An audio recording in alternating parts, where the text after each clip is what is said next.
ፊልሙ የሚጀምረው በ2003 ዓ.ም ሲሆን የሎርድስ ሬዚደንስ አርሚ ወይም ኤልአርኤ በደቡብ ሱዳን ውስጥ ባለች ሩቅ መንደር ላይ ጥቃት እየሰነዘረ ነው።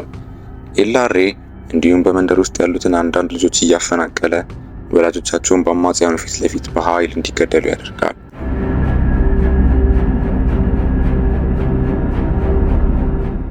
ከጥቂት ዓመታት በፊት በፔንሲልቬኒያ ዩኤስኤ አንድ ሳም በተባለ የአልኮልና ሱሰኛ ለዓመታት እስር ቤት ውስጥ ካገለገለ በኋላ እየተፈታ ነበረ። ባለቤቱ ሊን ቀይ መኪና ውስጥ ትጠብቀዋለች። ሳም ወዲያውኑ ሚስቱን እንዳይጨስ ጠየቃት። ሆኖም ሊን የነበራቸው መጥፎ ድርጊት እንዳቆመች ያውቃል። ሳም እና ሊን ወደ ቤታቸው መሄዳቸውን ቀጠሉ። ቤታቸውም ሲደርሱ ሴት ልጃቸውና የሳም እናት በደስታ ተቀበሏቸው። ሳም ስለ ሊን የሥራ ፈለቃ ጠየቀ። ነገር ግን ሚስቱ በስታይ ክለብ ውስጥ መደነስ እንዳቆመች ተረዳ። ሳም በዚህ ጊዜ ተቆጥቶና የሊን የሥራ ፈለቃ በፋብሪካ ውስጥ ስራ በመቀየር ሚስቱን አእምሮ አልባ ብሎ ይጠራታል። ሊን አዲሱ ስራዋ ንጹህ ገንዘብ ስለሆነ ለቤተሰቡ ጥሩ ጥቅሞች ስላለውና ለሴት ልጃቸውም የቀን እንክብካቤ ማዕከል ስላለው ማቋረጧ በጣም የተሻለ እንደሆነ ትነግረዋለች።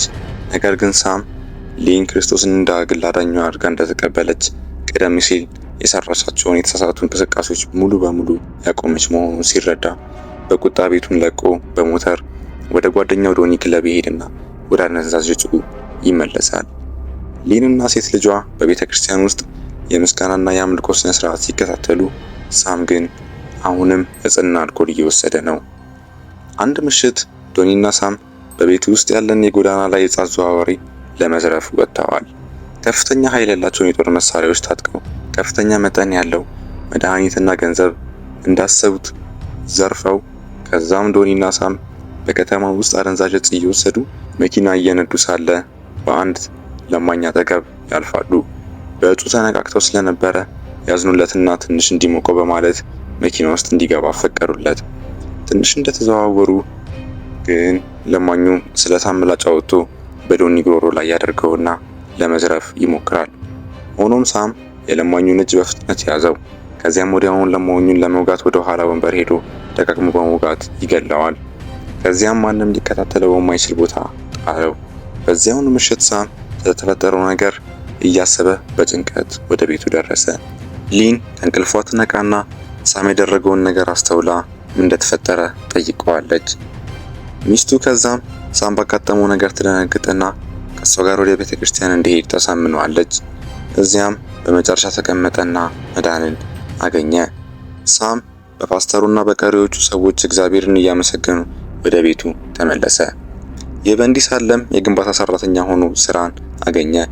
ለቤተሰቦቹ ገንዘብ ለመቆጠብ በየቀኑ በስራው ላይ ጥሩ መስራት ጀመረ። ሳም ከጓደኛው ጋር ያንን አሰቃቂ ተሞክሮ ካጋጠመው ምሽት ጀምሮ በመጨረሻም ዶኒን በአሮጌ የእረፍት ቦታቸው ለመጎብኘት ደፈረ። ሳም ብዙ ተለውጧል። የቤተሰብ ሰው ሆኖ ለሴት ልጁ መጽሐፍ ማንበብ ጀምረዋል። እንደዚህ በሰላም እየኖሩ ሳለ አንድ ቀን ኃይለኛ አውሎ ነፋስ መጥቶ የሳምና የሊንን ቦታ መታ። እንደ ድልም ሆኖ ከመሬት በታች በሰሩት መጠለያ ራሱና ቤተሰቡን ማትረፍ ቻለ። ሳም በቀድሞ የግንባታ ኩባንያ እየሰራ ሳለ ከብዙ ትጋት ስራው በኋላ ሳም የራሱን የግንባታ ኩባንያ ጀመረ። የሳም ንግድ ጥሩ እየሰራ ለቤተሰቡ አዲስ ቤት መግዛት ቻለ። ሳምና ሊን በቤተ ክርስቲያኑ የምስጋናና የአምልኮ ስብሰባዎች ላይ በመገኘት ቀጥለዋል። አንድ ጥሩ ጠዋት ሳም በቤተ ክርስቲያናቸው የመጣ አንድ ፓስተር ያወራውን በኡጋንዳ ስለሚካሄደው ሚስዮናዊ ዜና ለቤተሰቡ አካፈለ። የሳም ልብን ሲሰማ ለችግረኞቹ እርዳታ ለመስጠት ፈልጎ ስለነበረ ሳም ለስደተኞቹ ቤት ለመገንባት ለመጀመሪያ ጊዜ ኡጋንዳ ደረሰ። እየሰራ ሳለ ሁለት ሰዎችን አነጋገራቸው። ዴንግና ማርኮ የተባሉ የሱዳን ሕዝብ ነጻ አውጪ ጦር ወይም ኤስፒኤልኤ አባላት መሆናቸውን አወቀ። ፓስተሩ ሰዎችን በሚቀጥለው ቅዳሜና እሁድ ለበዓሉ እንዲመጡ አቀረበላቸው። ሆኖ ሳም ከኡጋንዳ በስተሰሜን ለመሄድ እቅዶች ነበሩት። ፓስተሩ ስለ ቀጣይ የእርስ በርስ ጦርነት አስጠነቀቃቸው። የኤስፒኤልኤ ወታደር የሆነውን ዴንግን ግን ሳምን እርሱ ጋር እንዲመጣ ጠየቀው። ዴንግ ቅዳሜና እሁድ ሲመጣ በሱዳን ዙሪያ ያሳየዋል። ዴንግን ስለ አስተዳደጉና ስለ ኤልአርኤ በደቡብ ሱዳናዊ ክርስቲያኖች ለ30 ዓመታት ሲገድል እንደነበረ እየነገረው በሱዳን ወደሚገኘው በወባና በኮሌራ በሽታ ለተያዙ ሰዎች ሕክምና የሚደረግበት ድንኳን ደረሱ።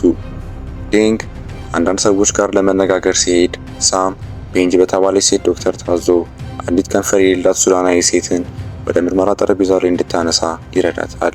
ሳም በሎሪያ አዛዥ ኮኒ በድንኳኑ ውስጥ የተከሰተውን እጅግ የከፋ ሁኔታ አየ። ቤንጅ ሳም ከማን ጋር እንደነበረና ለምን በጦርነት ቀጠና ውስጥ በሱዳን እንደነበረ ጠየቀችው። ሳምን በእንዲህ ከቀጠለ እንደሚገደል አስፈራራችው። ሳም ስለ ኮኒ ጠየቀ። ዴንግ ኮኒ ራሱን ክርስቲያናዊ ብሎ እንደሚጠራ ነገር ግን እንደ ሰይጣን ሆኖ ሰዎችን እንደሚገድል ነገረው። በዚያም ምሽት በእርዳታ ጣቢያ አልጋዎች ላይ ሲተኙ ከቤት ውጪ ድምጾችን ሰሙ እና ወደ ውጪ ሲመለከቱም ሳም እና ወታደሩ ብዙ ቁጥር ያላቸው ሱዳናዊ ልጆች ከቤታቸው ውጭ ለመተኛት ሲንከራተቱ አዩ።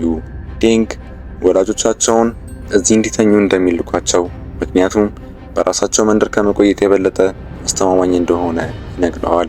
ሳም ልጆቹን ከእንቅልፉ ነቅቶ ሌሊቱን በሙሉ በክፍሉ ውስጥ እንዲተኙ አደረገ። በማግስቱ ጠዋት ሳምን ቀሰቀሰው። ኤልአርኤ መንደሩን እንዳቃጠለ አሳወቀው። ሳም በከባድ እንቅልፍ ውስጥ ነበረ እና ክፍሉ ያመጣቸው ልጆች እንደጠፉ አላስተዋለም። ሳም እና ወታደሮቹ ልጆቹን ወደ መንደራቸው ተከትለው ኤልአርኤ አቃጥሎ ወላጆቻቸውን እንደገደለ አገኙት። ከልጆቹ አንዱ ውሻውን ተከትሎ ሮጦ በተደበቀ ፈንጂ ተገደለ። ሳም የሞተውን ልጅ ሲያይ ተንከባሎ አለቀሰ።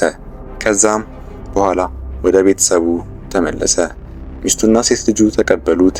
ሳም በሱዳን ያጋጠመውን ተሞክሮ ከቤተሰቡ ጋር ምን ያህል እድለኛ እንደሆኑ እንዲገነዘብ አደረገው።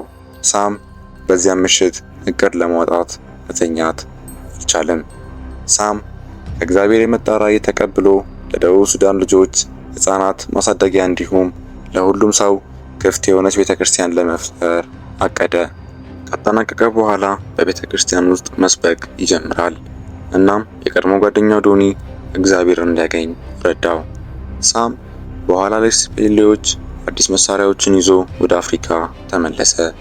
ለታቀደው የሕፃናት ማሳደጊያ ቦታ ለመፈለግ ወደ ሰሜን ሱዳን ሄደ። ሳም ወደ መሬቱ ባለቤት ሄዶ እንዲገዛ ጠየቀ። ሆኖም ግን የመሬት ባለቤቱ አስቸኳይ እርምጃው ግራ ተጋብቶ ሳም የጦርነት ቀጠና መሆኑን አስጠነቀቀው። ሳም ግትር ስለሆነ አሁንም በእቅዱ ላይ አጥብቆ በመናገር የሕፃናት ማሳደጊያውን መገንባት ጀመረ። አንድ ምሽት የሕፃናት ማሳደጊያው ግንባታው ተጠናቆ ሳም የሴት ልጁን የትምህርት ቤት ትርኢት የሚያሳይ ቪዲዮ እያየ ነው። ኤልአርኤ አዲስ የሕፃናት ማሳደጊያ ተኩሶ ማቃጠል ጀምሯል። ከዚያም ሳም ወደ ቤቱ ስልክ በመደወል ለሚስቱም እንደተፈጠረና ተስፋ እየቆረጠ እንደሆነ ነገራት። ወላጅ አልባዎቹ የባሰ ሁኔታ ውስጥ እንደገቡ አስታውሳለች። ነገር ግን ተስፋ እንዳልቆረጡና ተስፋ መቁረጥ እንደሌለበት እናም የሕፃናት ማሳደጊያው እንደገና እንዲገነባ ነገረችው። የሕፃናት ማሳደጊያው እንደገና ከተገነባ በኋላ እንደገና ኤልአርኤዎች ጥቃት ደረሰባቸው። አንድ ልጅ በደም ተሸፍኖ ወደ ወላጅ አልባ ሕፃናት ማሳደጊያው ተወስዶ በወላጅ አልባ ሕፃናት አሳዳጊ የመጀመሪያ እርዳታ ተሰጥቷቸው ብዙም ሳይቆይ ልጁ ሞተ። ሳም ወደ ፔንሲልቬኒያ ተመልሶ ለገነባው ቤተክርስቲያን ይሰብካል። ሳም ለሊን ስለ ወላጅ አልባ ሕፃናት ማሳደጊያው ስላለው እቅድ ተናገረ። በኋላም በዚያው ቀን ለፕሮጀክቱ ብድር ለመውሰድ ወደ ባንክ ሄደ። የባንክ ባለሙያው ሳም ከባንክ የጠየቀውን ገንዘብ ለመነጋገር በዚያኑ ቀን ድግስ ላይ እንዲገኝ ጠየቀው። ወደ ድግሱ እንደደረሰም ሳምና ቤተሰቡ ሄዱ። የባንክ ሰራተኛው በቢሮ ውስጥ እንዲያወራ ጠይቆት ትንሽ ፖስታ ሰጠው። ሳም የጠየቀው ገንዘብ እንደሆነ ስላሰበ ሁሉም ፈገግታ አደረበት። ነገር ግን ወላጅ አልባ ሕፃናትን ለመመገብ $150 ብቻ ነበረ የሰጠው። ወዲያውኑ ከቤተሰቡ ጋር ከዚያ መኖሪያ ቤት ወጥቶ ሄደ። ሳም ከሕፃናት ማሳደጊያ ጋር ያለውን ፕሮጀክት ለመደገፍ አንዳንድ ጠመንጃዎችና መኪናውን ሸጠ። በዚያም ብር ሱዳን ላሉት ልጆች መጫወቻ ስፍራ አሰርቶ አስገረማቸው። ልጆቹም በሕይወታቸው ለመጀመሪያ ጊዜ የመጫወቻ ስፍራ ሲያዩ በጣም ደስ ይላቸዋል። ዴንግ ለሳም ደህንነቱን ለማስጠበቅ ተጨማሪ ጠባቂዎችን እየጨመረለት እንደሆነ ነገረው። ምክንያቱም ኮኒ ሳምን ለመግደል የሚችሉ ሰዎችን ገንዘብ እየሰጠ መሆኑን ስላወቀ ነበረ። በዚህ መሃል በዛ ያሉ ሰዎች ወደ እነሱ ይገባሉ።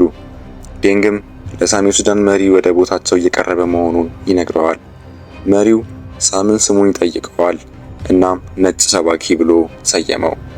ሳም ጥረቱ በአንድ መሪ እውቅና በማግኘቱ በጣም ደስ አለው። መሪው ሳምን ከሩሲያ ጋር በሚኖረው የሰላም ውይይት እንደ እንግዳ አድርጎ ጋበዘው። በአንድ ጥሩ ቀን ሳምና ወታደሮቹ በኤልአርኤ የተጠለፉ ልጆችን ለመፈለግ በሜዳ ላይ ገብተዋል። ሁለት ልጆችን በፀሐይ ሙቀት ስር እግራቸው ታስረው አዩ። ሳም ሊቀርባቸው ሲል አንድ ወታደር በጥይት ይመታል።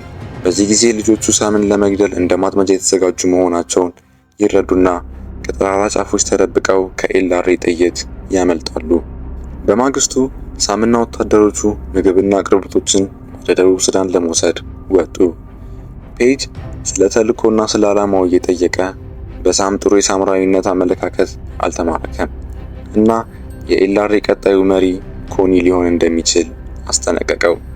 በዚህ መሃል ኤልአርኤ ሳምንና ኤስፒኤልኤ ጓደኞቹን ወደ ወላጅ አልባ ህጻናት በሚመለሱበት መንገድ ላይ ያጠቃቸዋል። አነስተኛውን የአጥቂ ኃይል ማሳረድ ከቻሉ በኋላ አካባቢውን ፈልገው ከመንገዱ ብዙ በማይርቅ ጉድጓድ ውስጥ የተደበቁ በርካታ የሱዳን ልጆችን አገኙ። ሁሉንም ልጆች በአንዱ ጉዞ መውሰድ ስለማይችሉ ሳም የሕክምና እርዳታ የሚያስፈልጋቸውን ጥቂት ሌሎች ሰዎችን ይዞ ለመሄድ መረጠ። ሆኖም በተቻለ ፍጥነት ወደ ቦታው ሲመለስ ኤልአርኤ ውስጣቸው የነበሩትን አቃጥሏቸው አገኘ። ይህም ሳም ልጆቹን ከኤልአርኤ ለማዳን የታጠቁ ወረራዎችን እንዲመራ አደረገው። ሳም ቤተሰቡን ለማየት በቤተ ክርስቲያን ውስጥ ለመስበክ እንደገና ወደ አሜሪካ ተመለሰ። ለፕሮጀክቱ የገንዘብ ድጋፍ እየፈለገ ሲሆን ባንኩን ሌላ ብድር ጠይቋል። ሆኖም ሳም እንደገና እንዳይፈቀድለት የሚያደርግ ተቃውሞ ደረሰው። ይህም ቁጣውንና ብስጭቱን ፈጥሯል። በኋላ ላይ በዚያው ምሽት ከልጁና ከዶኒ ጋር ቴሌቪዥን ሲመለከት ሳም አንዳንድ አስደንጋጭ ዜናዎችን ሰማ። የኤስፒኤልኤ መሪ ለሰላም ድርድር ወደ ሩሲያ ሲሄድ መገደሉን፣ ሳም በቤተሰቡ የቅንጦት ኑሮ ጥቃቅን ጭንቀቶችን እንዲሁም በሱዳን ልጆች ላይ ባላቸው ፍላጎት ማጣት በጣም ተበሳጨ። ሳም ቤተሰቡን እንኳን ችላ ብሎ አንድ የብስክሌት ነጂ ስለ ልጆቹ የዘር ነቀፋ በመናገሩ መደብደብ ጀመረ። ይህ በእንዲህ እንዳለ ጠንቃቃ ጓደኛው ዶኒ ከመጠን በላይ አደንዛዥ ዕፅ ወስዶ ሞተ። ይህም የሳምን ስቃይ ጨመረ። ሳም የሱዳን ፕሮጀክቱን ለመደገፍ ኩባንያውን ሸጧል። ይህም ከሚስቱ ጋር ግጭትን ፈጥሯል። ቤተሰቡን ትቶ ወደ ሱዳን ይመለሳል። ፔጅ እና የሕክምና ቡድን ወደ ወላጅ አልባ ህጻናት ማሳደጊያው ሲሄዱ በኤልአርኤ ጥቃት ደርሶባቸዋል። እሷ ልታነጋግራቸው ሄደች፣ ነገር ግን ምንም ቃል ሳትናገር በሽጉጥ ተመታች። ሳም እነሱን እየጠበቀ ነበረ፣ እናም ተኩሶ ገደለው። አንድ ወላጅ አልባ ልጅ የግል ታሪኩን ለሳም ሲነግረው እምነቱና ተልእኮ እንደገና ይነቃቃል። ልጁ በልቡ ውስጥ ጥላቻ እንዲሰፋ ከፈቀደ የፍትሃዊነት ለመዋጋት የሚያደርገውን ትግል እንደማይሳካ ይነግረዋል። በማግስቱ ከካምፑ ጋር በንቃት ይሳተፋል። ሳም በዚያ ምሽት ከቤተሰቦቹ ጋር ያለውን ስሜታዊ ፍቅር በስልክ እንደገና አቀጣጠለ። ፊልሙ የሚያበቃው ሳምና ወታደሮቹ ኤልአርኤ ኮንቮይና የጭነት መኪና ይዘው ወደ ደቡብ ሱዳን እየሄዱ እንደሆነ ሲነገራቸው ነው። የተጠለፉ ልጆች እንደያዙ ጠርጥረው ነበረ። ስለዚህ ወዲያውኑ የኤልአርኤ መንገድ ተከተሉ። ወታደሮቹ ኤልአርኤን በተሳካ ሁኔታ አሸንፈው በጭነት መኪና ውስጥ ልጆችን አዩ። ልጆቹን አስለቅቀው ወደ ወላጅ አልባ ህጻናት ወሰዷቸው።